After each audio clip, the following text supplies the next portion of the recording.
Hello, creatives. Welcome to Girl Gang Craft, the podcast. Really excited today because we have Fernanda Martinez on the podcast. She is the founder of Latinta Art, and she's been in the GGC circle for a while. I think you were at the Classic Cars West show with us, right? Um, Yeah, yeah. So that was like yeah. our third show that we ever hosted. So really excited to have you on today, Fernanda. Welcome. Thank you. Thank you very much, Phoebe, and thanks all your to your community, and thanks for this space and for this opportunity to share my story. Yeah. So why don't you tell us a little bit about who you are and what you do? Sure. Well, I'm a painter and muralist. I'm based in Oakland, but I was born and raised in Mexico City. I've been in the Bay Area for 7 years now, so almost 7 years. And I, yeah, I'm a painter. My medium is acrylic painting, and I've been doing more murals lately. So that's probably how people uh, get to recognize my work more. Yeah. So what kind of things do you paint?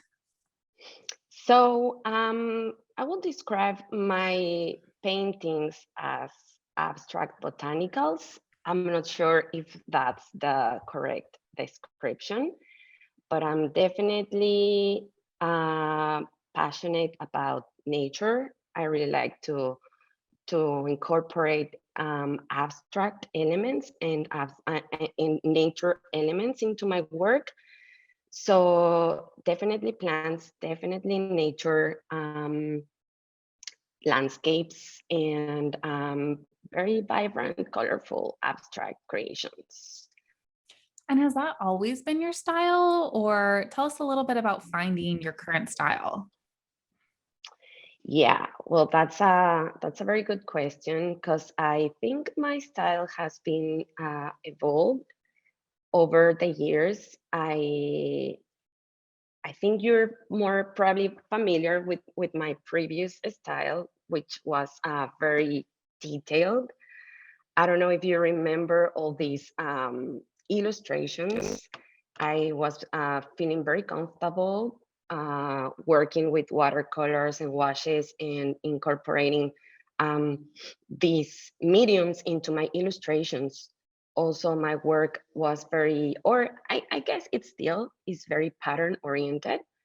I am very inspired by textiles. I feel like also um, my heritage, Mexican heritage or Latin heritage, has contributed to my style. So it has evolved. It was very detailed before. I was painting a lot of more like illustrations before, and then I started painting bigger. So I think my style right now is more definitely more abstract, not as detailed as before. Um, but I feel like the color is still one very strong component in my work. And where did the name Latinta come from? Latinta. Latinta means ink in Spanish. And when I first created my brand or Latinta, I wanted to incorporate something in Spanish because obviously that's my first language, and that's something that I really wanna put into my signature style. So I feel like when I started La Tinta, I had no idea I was gonna be into mural painting or into licensing my work or into getting into fine art like as I am right now. So I still feel very connected with my brand and my name, but I over the years I've noticed that Latinta is a little difficult for uh, for people that are not familiar with Spanish. Sometimes people call me Latinta, or they think that my brand is actually Latina, which I am, but it's not actually the name or my brand name. So I mean, I've been thinking about changing it to Fernanda Martinez. I feel like I have a little bit of recognition more right now, and some people still call me Tinta because they think that's my name, Tinta, which is okay. But yeah, so I think in conclusion, I wanted to create something that was very rooted in Mexico or in Latin heritage, and I felt like ink or tinta means something that you are making with your hands and that you are incorporating into your work. So that was the first thought about creating La Tinta. It's so interesting that you say that it's, Latina, because it totally is when it's a website, it's all one word. So I could see how that's a little confusing. I mean, I didn't even notice that because I'm just so used to your brand name and hearing you say it. But yeah, I think that's really interesting. And I think, it's a decision for every creative to make, like if they're going to go by their own name, especially people sort of in the fine art craft, like, maybe straddling both sort of spaces. So yeah, I would love to talk more about that. Why did you want a brand at the beginning? And why are you sort of thinking about letting that go? Yeah. So when I first started the brand, I wanted to show, um, I mean, my portfolio of work, but I wanted it to be more visible also to big brands, or to the possibility to be seen by other brands or retailers, or even the possibility to partner with local brands or bigger brands. And I feel like having a brand is definitely a very difficult decision. Instead of going with your name, or to Fernanda Martinez Art would probably have been easier, but I wanted to show something more than just my name. I also at that point I thought I was nobody. I still feel like I'm nobody, but it was possibly more easy for people to remember a brand than a name. And I feel like this was also something that I always been into. I mean, marketing, sales is my background. When I was working in Mexico, I worked for about 5 or 6 years in sales and marketing. So I was very familiar with how to build a brand and how to get people to know a brand. And yeah, I feel like that was the main purpose of creating a brand instead of going with my name. Yeah, I think that's so interesting. And I see, a lot of people in this space sort of deciding if they want to go with the brand thing or with the name. And I hear you say almost like an imposter syndrome thing. Like it's almost more comfy to stand behind a brand or something. It becomes like this more tangible thing. And it's also like kind of, I mean, there's pros and cons to both, and they're both scary, right? It's both scary to put yourself Oh out there. yeah. But like a brand is sort of like, it's not you. So it sort of exists outside of you, and you can kind of nurture that in a different way. But now I hear you saying like, oh, maybe it's time to step into your name. And I think that's a really interesting aspect of it too. So, when you were doing Latinta a little bit ago, there were a lot of like cards and journals and sort of items. And now you're sort of moving into the fine art mural space.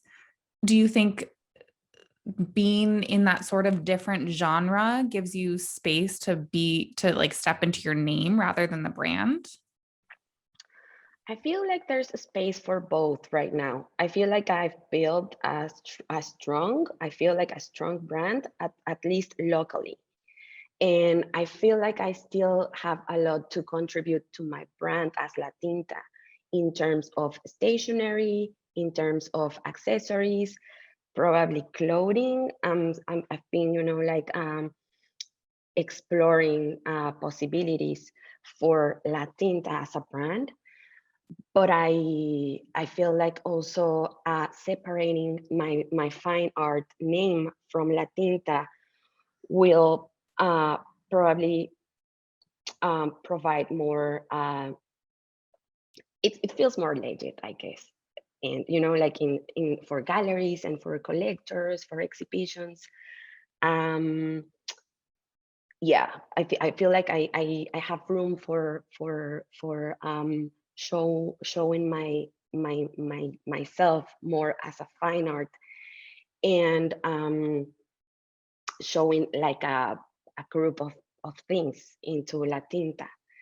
So yeah, I still don't know how to do it.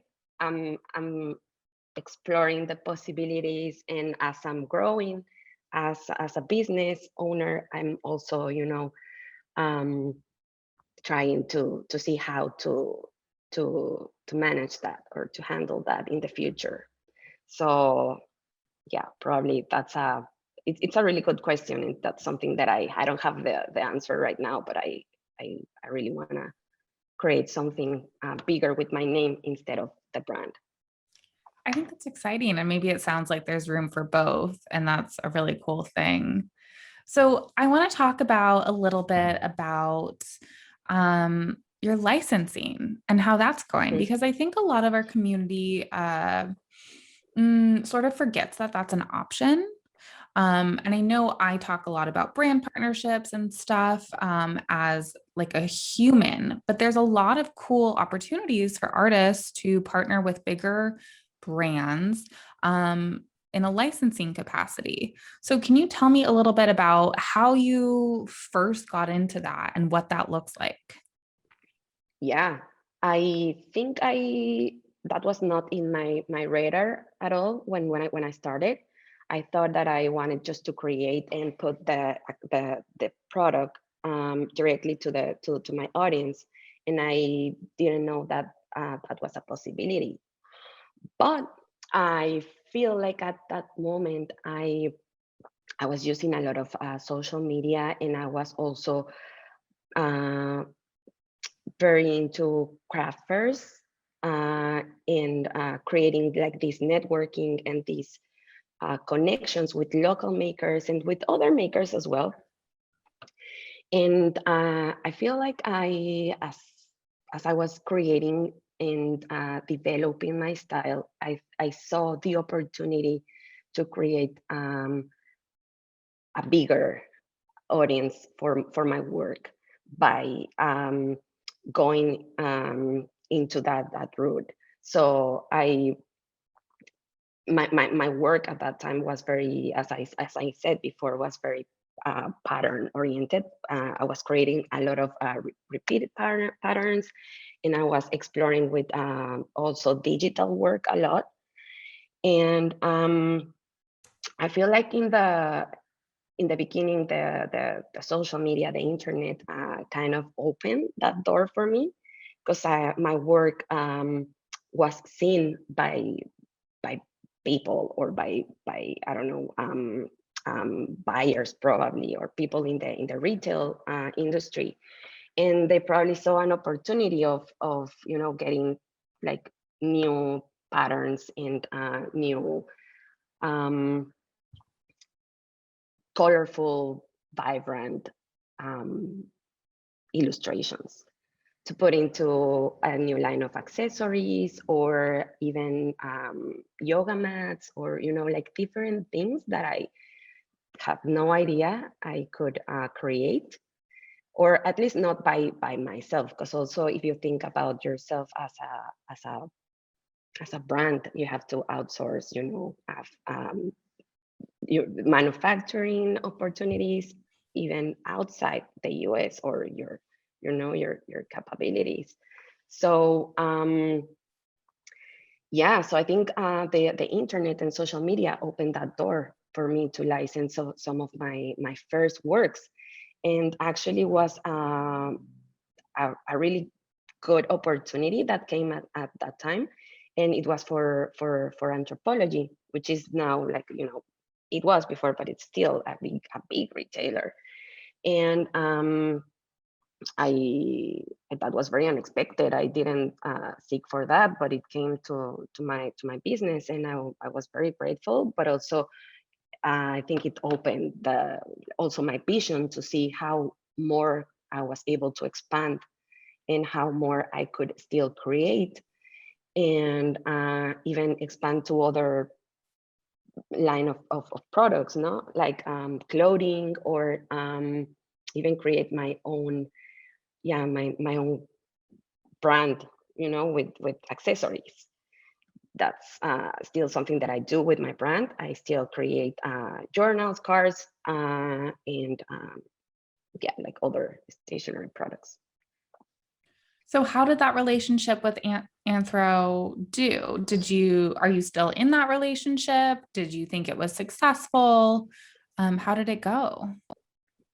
I think it was very successful.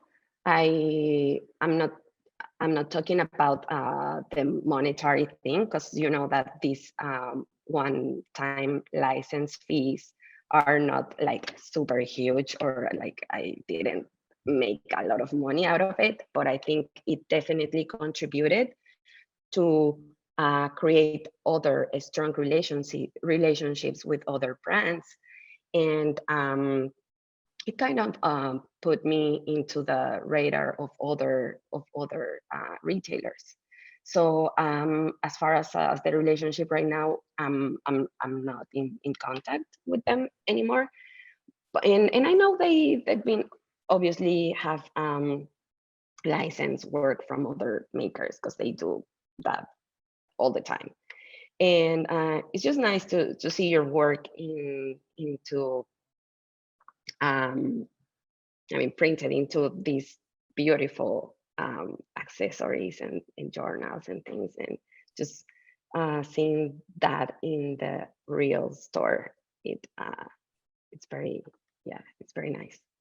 That's awesome. I mean, I'm sure that's so powerful to walk into this, and Anthro is so beautiful, it's such an experience. So to walk in and see your work is really awesome. So congrats. That's huge. Thanks, So, Phoebe. what other opportunities? Yeah. So what other opportunities opened for you after that? Were there any other retailers that you were working with? Yeah, after that, I was working also for a fabric collection. Okay. So that's still something that the fabric collections are still there in the shops. There's also other partnerships that I have had with World Market Plus, for example, and that's more related to the art, because they license these beautiful That's canvas. cool. Okay. Yeah, World Market Cost Plus. Okay. World Awesome. Market Cost Yeah. Plus. Yeah, I think they changed their name or They change. something, It's but like yeah, always switching. It's either just Cost Plus or just World. I don't know. exactly. It's a great store. We love And it. yeah, I think so. And it's also a great opportunity to make your art more affordable to people that probably have not the possibility to buy $1,000 piece, original piece, but they love your work, and they want to support also your work. And I've been collaborating also with Minted for possibly more than 5 years. And for I think for people that don't know what's Minted, it's a platform for creators and designers and fine art artists. They're based in San Francisco, Bay Area, and yeah, and they more popular or well known for their stationery product line. So you can go to their website and buy custom, almost custom um, greeting cards, or and also fine art. So I've been collaborating with them for more than 5 years now, and that's been also very important for me because they have all these challenges every month, I guess. And they have also partnered with bigger retailers and like furniture shops or brands like West Elm and Pottery Barn. So I feel like having the possibility to be selected by the curators or buyers from these bigger um, brands is one in a time possibility. So even if you're not selected, um, you're putting your work out there, and they are seeing your work. So I've also collaborated with local brands. My most recent collaboration was with this Berkeley-based brand. They make spirits, they make whiskeys, and I created the label for one of their latest whiskeys, and that's something that I'm very grateful for. I have had the possibility to collaborate with local brands, and I think that's very powerful too. So And yeah, are these brands you are reaching out to, or are they reaching out to you, or a little bit of both? I would say they are reaching me. Uh, I feel like having my portfolio also accessible in my website, along with the social media, has also contributed to brands to find me. And that's the power of internet. Sometimes it's a very good tool for businesses. So Yeah. yeah, so far I mean, I have contact also other businesses or yeah, companies, and sometimes that just doesn't work, and it's okay, because I feel like I still have the opportunity to partner with local brands, and that's good also. Yeah, Yeah. that's awesome. So tell us a little bit about your murals. What kind of Mhm. murals are you working on? Tell us a little bit about that process. Yeah, well, murals. Murals, it's something that has definitely um, grew over the past years. I feel like for makers and even for businesses, it's a great tool. It's also like a marketing tool and something bigger to create your brand. So I found in local shops and local businesses the possibility to create bigger pieces of art that can be seen by a wider audience. So it's also very hard. It's a lot of work.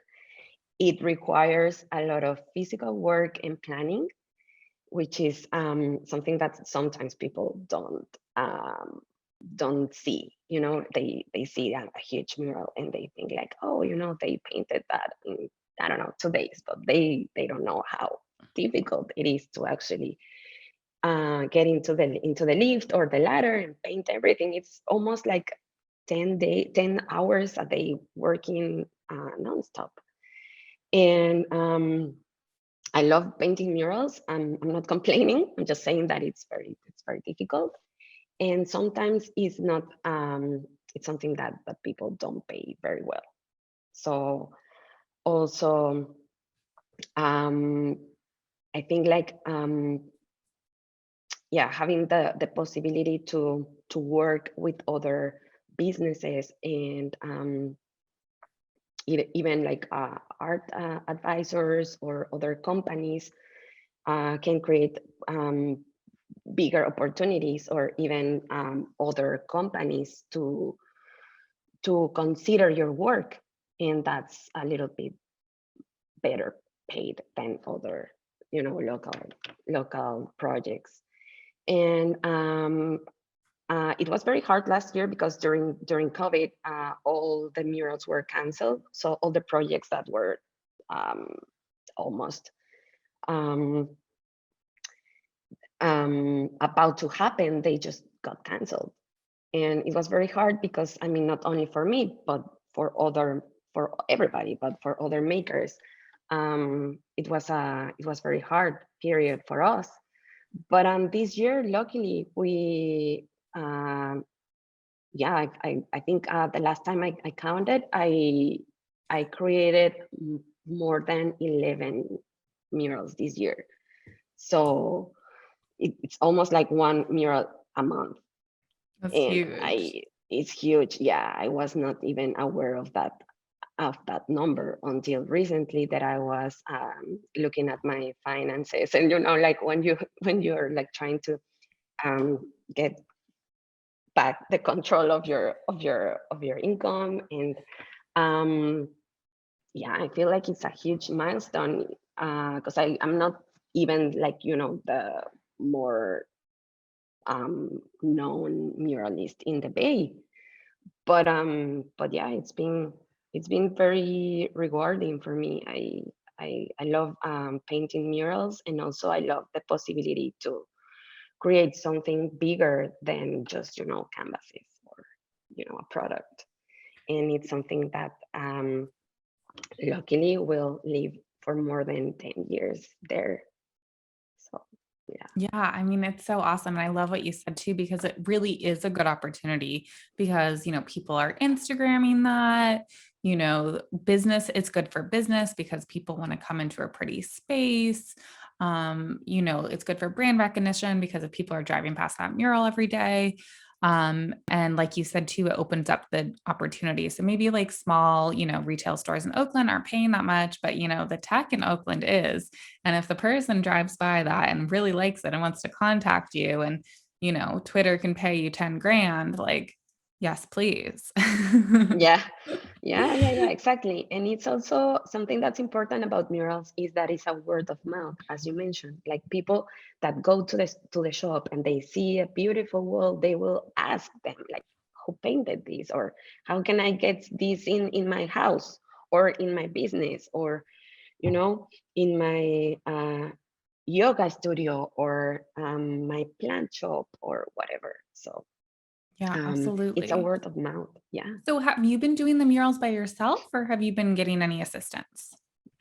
I was doing them by myself until I realized that I was not doing the right thing. So it's a lot of work, and it's also you need the help.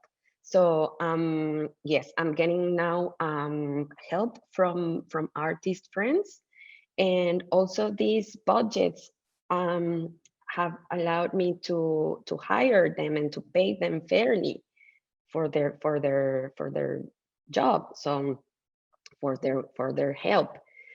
And yeah, that's also something else that I was talking about with other person lately, that when people see the murals, they think it's a one person job, and it's not. It's usually a team behind that, and it requires a lot of planning, and a lot of work, in terms of having the supplies, and planning all the budget around, and or getting the permits, or so yeah, it's a teamwork. So, okay. So do you have any other help in any other parts of your business right now or just you? It's just me. It's just me, and it's something that you must know. And you always say it, but yeah, it's for us, like business owners, you feel like you can handle everything, And as you grow, you notice that definitely you need help. So I don't have the possibility right now to hire someone. I would like to, but I'm focusing right now in other projects, so I don't have the time to, like to give the my energy and my time into hiring someone that helps me, but definitely need someone that helps me with the shipping, with my online shop, and yeah, and probably with the photographing and all the, the media thing. That's very important also for to build your brand and your website and your socials. So yeah. Okay, back to murals. So how are you getting these jobs? Are you reaching out to stores, or are they reaching out to you, or how does that work? They're reaching me out right now, but it was not like this all the time. I started 4 or 5 years ago, just going to the stores, and I will introduce myself as an artist and local muralist, and I will just uh, leave my business card and offer my services, and sometimes that um, opened the doors for a project to me. Sometimes they didn't even care, but I feel like that's how everybody starts. Like you have to, to create the opportunities for yourself. Otherwise, you won't get it. You won't get them. Like people will not come to your studio or your house and ask for your services. So um, yeah, and what happened with the local shops is that I think it was one mural that I painted in College Avenue, in this beautiful shop in College Avenue. And the business owners from across the street, they saw the mural and they wanted a mural, but a different colors, different style, but in their coffee shop. And then another clothing store very close to this one saw also my work, and they wanted something to create, to have something custom made for them, So because it's they're just a like whole block of your work. it's the whole I know. Great. Yeah, yeah. I'm so grateful for all these local connections, and I will say now friendships after 5 years or more than that we've been collaborating. But yeah, it's usually how it works with not only with murals. I will say with probably all businesses. I don't know. Yeah. Yeah. So you said that the murals sort of stopped during COVID. How else was your business affected? Because I know you were at one point, doing a lot of craft fairs. So yeah, what was your experience like during COVID? Yeah, it was very difficult time. I mean, for everybody, but I feel for artists and makers, it was more difficult, because for us that we used to go to craft fairs and twice a month, all weekends during the month, everything was canceled. So I would say like my main source of income, or probably half of it, was from craft fairs and from markets. So um, as soon as I saw that everything was not happening again, at least for all year, I started to paint more and to shift my business from the in-person markets and events to an online presence. And that's also something that sounds very easy to do, but it's not, especially if you haven't built a strong community of um, collectors or clients out there. If they don't know about you besides the markets, or buying from your booth, how are you gonna put yourself out? So I was lucky enough to have built a very good online shop, and I just dedicated my time to create more and more. And I was painting all day in my studio, because I think also in my studio what happened is that everybody left because they couldn't pay the rent, and I was this close also to give up my space. But I feel like I just embraced the challenge, and I put all my energy into creating, and I was creating paintings, I don't know, 3 paintings a week or something, and I was putting everything on my social media, and I was listing my paintings in my website, and just creating a new space for my clients and for the people to see my work. It was not in person, but also I think that it was very important also for the crafts community, that people were as they were now working from home and remotely, they were putting more interest into decorating their houses, and that empty wall that was empty for a year or two, they now have the possibility to buy and support local makers. Also, that was a huge thing for us, for makers. People were really willing and are willing to support local makers and local artists. So I found a good way to show my work and to make people see my work. And yeah, I think I sold more paintings last year than every that all years before, even than this year, I will say. Yeah. So were you you were in no galleries because it was COVID, I guess, too. So that was all direct to consumer with your fine art. Yeah. That's awesome. That's really cool. Yeah. Thank you. Yeah. Because it's hard. It's oh my God. It's very hard.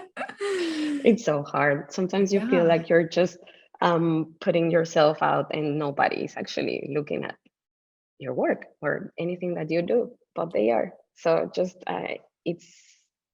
it requires a very strong mindset, a very strong I don't know um, courage also to just, it's what it is. Like, I have no other option, just to sell from my social media, and listing all my work in my shop, and just wait for people to see it.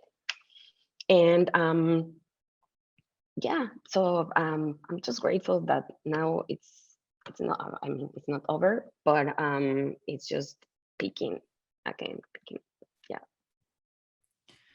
So how do you keep the inspiration flowing with your work? Like, how do how do you stay motivated to do 3 paintings a week? What gives you ideas? Yeah, tell us about that. Yeah, I for that period of time when I was creating a lot in my studio, I also spent a lot of time outdoors. I feel like everybody did, because that was the only option that we had. So I couldn't travel, I couldn't visit my family, I couldn't hang out with my people. So I spent a lot of time outdoors, and I mean, not only now, but always nature and California scenery has contributed to my inspiration. But also, I feel like I was listening a lot of podcasts, and I was listening a lot of music, and just like trying to um, give myself more, or give time also to myself, and trying to find inspiration in things that I created before in the past, that they were probably, you know, these old sketches that were, you know, there. And I revisited a lot of past work, and I talked a lot FaceTime with people, and I was also in therapy. I feel like that also helped me a lot. And this year has, it's just been different. It's I won't say it's been easier, but it's been different. So yeah, I find inspiration in documentaries. I like a lot to watch architecture documentaries and or series in Netflix. I also read a lot of creative books, or, you know, art books. I also try to spend time with my family outdoors. Even like a hiking in a Saturday morning helps. I Something that it's also very important into to my process is sketching. I haven't quit sketching. I've been sketching since always. So I sometimes I feel like it's difficult to keep, you know, track or keep that motivation every day, because it's almost not human. You know, you can't just be uh, you can't just create every day, and that's okay. And that's something that I couldn't understand before, but I feel like now I try to spend more time doing the, you know, the regular things in the house, even watering my plants, or um, doing like the small things in the house, open, you know, the vision to see other things that am possibly not seeing right now. So I would say sketching is very important. Um, Adventures, like going outside and just find a new place to where to eat, or find a new hike, or even sometimes internet, you know, why not? Like scrolling through Instagram, through Facebook, Twitter. Sometimes, like, you can see other people and how they're doing their thing, and that's also very inspiring. Yeah. So, what's next for you? What are you looking forward to in your business and your art practice? What's next? I would like to say that more murals. I'm ready to paint um, more murals, not 10, but maybe 15 next year. And I'm ready to also show my work more into local galleries or even local exhibitions. I I want to start. I'm starting like a coaching sessions with different yeah people, and I wanna But grow you're as. hosting coaching, or you're getting coached No, yourself? I'm Okay. getting coaching. Okay. Yeah, Cool. yeah. And I sometimes I feel very lost, so I need to, you know, like recalibrate, or I don't know how to say it, but you know, um yeah, I definitely want to paint more murals. I want to grow my business and possibly separate my name from my brand name, and create more. I want to explore different mediums. I want to create new collections, and yeah, and just like, you know, grow my artistic vision, and grow my practice. Well, that's Yeah. exciting. Thank you so much for Thank you. sharing. So any last bit of advice for the creatives listening? What sort of advice would you leave our listeners with? Yeah. I feel like for someone that's still starting into into this very difficult industry, I would say that there's there will be obstacles. I know always um, you will find obstacles even when you feel like you're doing great, that you're like you know selling a lot or creating a lot, and um, but I feel like you have to be very open to learn also from that, and also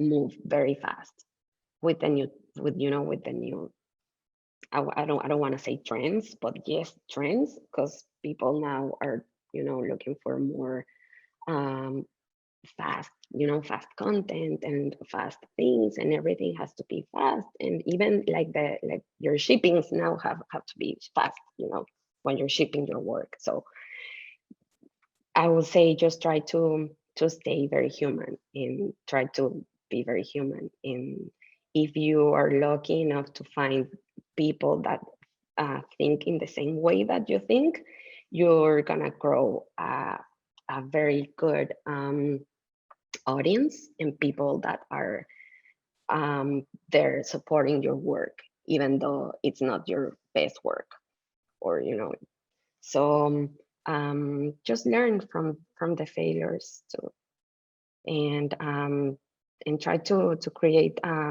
strong connection, strong local connections. I feel like support local businesses. It's part of it. Um, Go to your friends and friends artist shows, buy from them. Especially now during holiday season, like if you can support local makers, do it instead of going and buy from Target, I don't know, but Amazon. Just support your friends, and that's how everybody or all of us grow. Yeah. 100%. Thank you so Yeah. much, Fernanda. This has been amazing. Thank you, Phoebe. Thanks Can so you much for this tell, opportunity. yeah, of course. Can you tell everyone where they can find you? Sure. My website is Latinta with a TINTA art.com. And my Instagram is tinta_art. And yeah, I'm not in TikTok. I'm not in I feel like I'm in Twitter, but I don't use it really. But those are, the main channels. Well, Yeah. thank you so much. Everyone go follow Fernanda and check out her art. And thank you so much for sharing your wisdom with us. Thank you so much, Phoebe.